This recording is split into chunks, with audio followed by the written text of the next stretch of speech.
নমস্কার সবাইকে, স্বাগত। আজ আমি তোমাদের সাথে মজাদার একটি কচু ফুলের রেসিপি শেয়ার করব। ফুলগুলো এবার আমি কেটে নেব। ফুলের মাঝখানের যে ফুলের অংশ থাকে সেটা কিন্তু খাওয়া যায় না, সেটা আমি ফেলে দেব। বাদ বাকি অংশ আমি কেটে নেব। আগে আমি কখনোই ফুলের এই রেসিপিটা খাইনি, এই প্রথমবার আমি রেসিপিটা খাবো।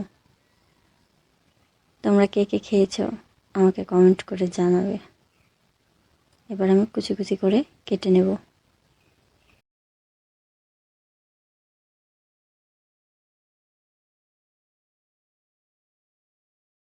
কাটা হয়ে গেছে, এবার আমি বাটিতে তুলে নেব।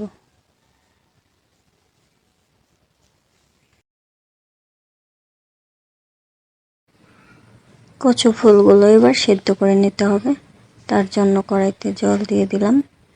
এবার কচু ফুলগুলো দিয়ে দেব।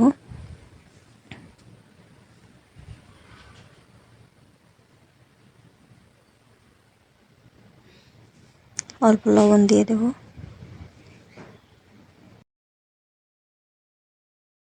এর মাঝে বেশ কিছুটা সময় চলে গেছে, কচু ফুলগুলো সিদ্ধ হয়ে গেছে। এবার আমি তুলে নেব।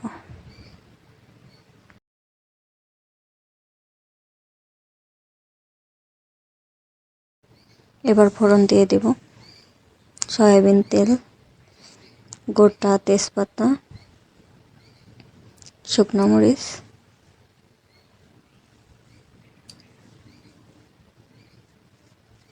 জিরা, আদা বাটা,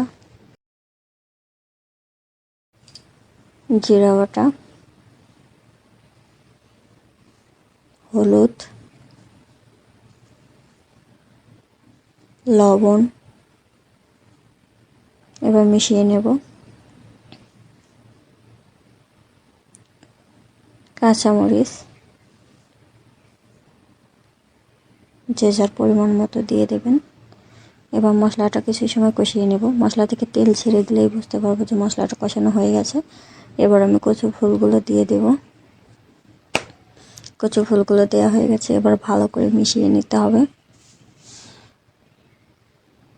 এ পর্যায়ে আর কিছু দিতে হবে না, শুধু ভাজা ভাজা করে নিলেই হয়ে যাবে।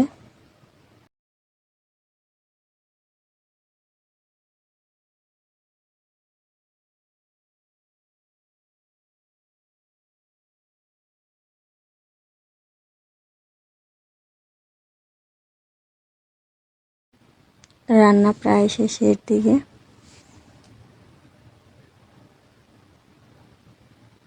এবার আমি এক টুকরো লেবুর রস দিয়ে দেব। মিশিয়ে নেব। এবার রান্না হয়ে গেছে। সবাই ভালো থাকবেন, সুস্থ থাকবেন। নমস্কার।